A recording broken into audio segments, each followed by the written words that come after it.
Please like and subscribe. Net zero promises from major corporations fall short, climate groups say. An analysis of the climate pledges of 25 of the world's largest companies found that they avoid meaningful and immediate greenhouse gas emissions cuts. Major global corporations are using false or misleading net zero announcements to avoid meaningful and immediate greenhouse gas emissions cuts, according to a new assessment from two climate watchdogs of the action planned by industry leaders.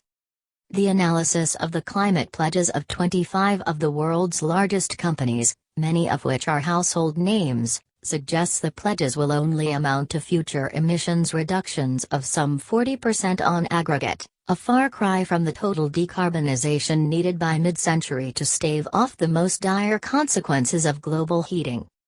It identifies an apparently systematic effort from big corporations to exaggerate their climate action through greenwashing tricks, using loopholes and omitting data, something that experts said calls into question the credibility of net zero plans that don't center on rapid emissions reductions.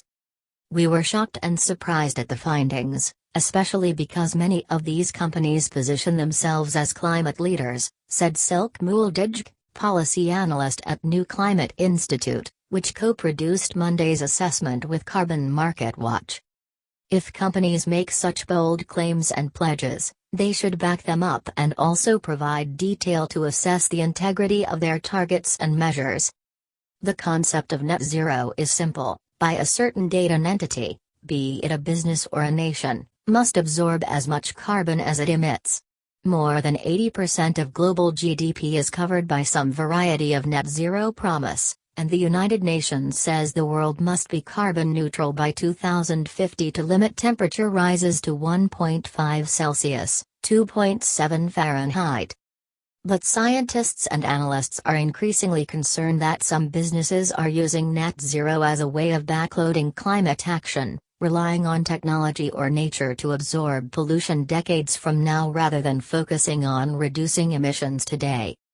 Monday's assessment looked at the net zero plans of multinationals with combined 2020 revenues of more than $3 trillion, and which account collectively for roughly 5% of global emissions. It found that just 3 firms, Maersk, Vodafone and Deutsche Telekom, demonstrated a clear commitment to reduce all emissions by more than 90%. Conversely, 5 of the companies analyzed had committed to cut less than 15% of their emissions. The average emissions reduction planned across the 25 corporations was less than 20%. So how can an organization claim to be going net zero and still leave the majority of its emissions untouched?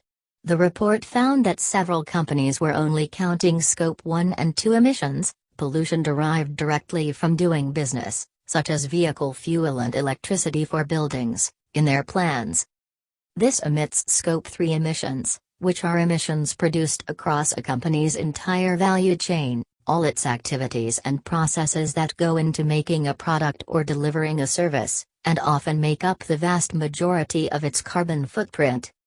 For example, the analysis suggested that Google, whose climate strapline reads carbon neutral since 2007, carbon-free by 2030, was overplaying its carbon neutrality hand.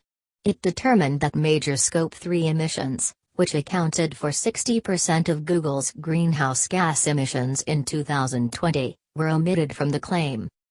Google did not respond to a request for comment.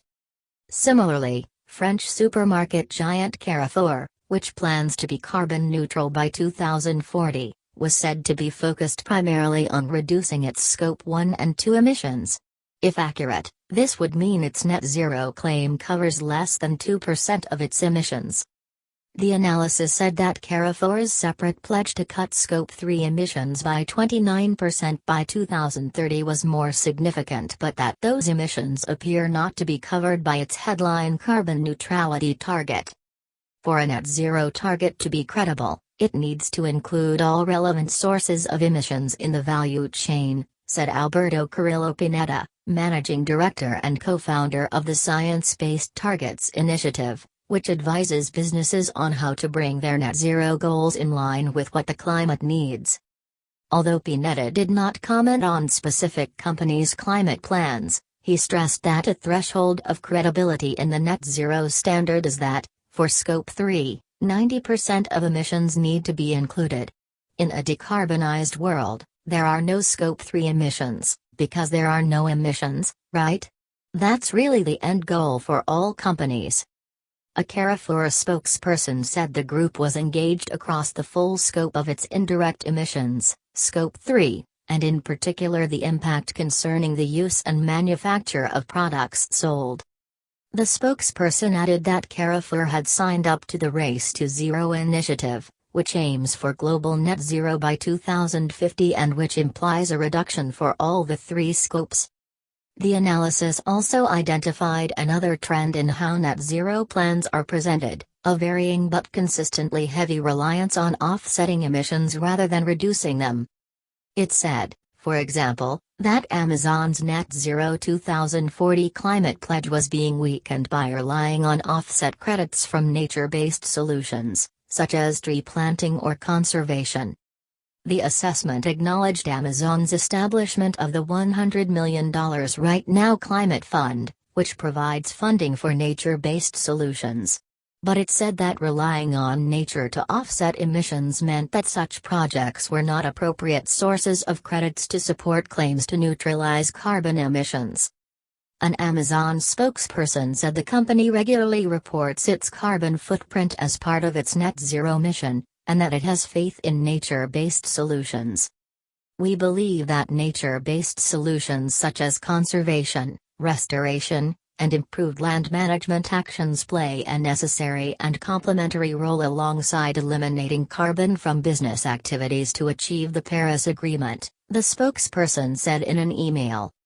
Overall, 19 of the 25 corporations analyzed proposed to use offsets in their net zero plans, but none disclosed sufficient details to fully back up their current offsetting claims or climate contributions, the report found. Muldijk, the New Climate Institute policy analyst, said nature-based solutions had a number of shortcomings. That's really problematic, because these nature-based solutions have a low likelihood of permanence, she said. Trees may be cut down or lost in forest fires, which means that stored CO2 will be released into the atmosphere again. Stuart Parkinson, executive director of the Scientists for Global Responsibility Initiative, which promotes ethical and sustainable climate action, said that companies relying on offsets through tree planting or carbon capture schemes presented a moral dilemma. There is ample need for these sort of afforestation or reforestation projects in really key areas to provide a decent, equitable lifestyle for everyone across the world, he said. And to take any of those trees and use them to offset luxury items is grossly inequitable and unsustainable. Then there is the issue of double counting. Who gets credited for the emissions saved following a consumer-supplier transaction, such as when an individual purchases solar panels from Swedish furniture behemoth IKEA.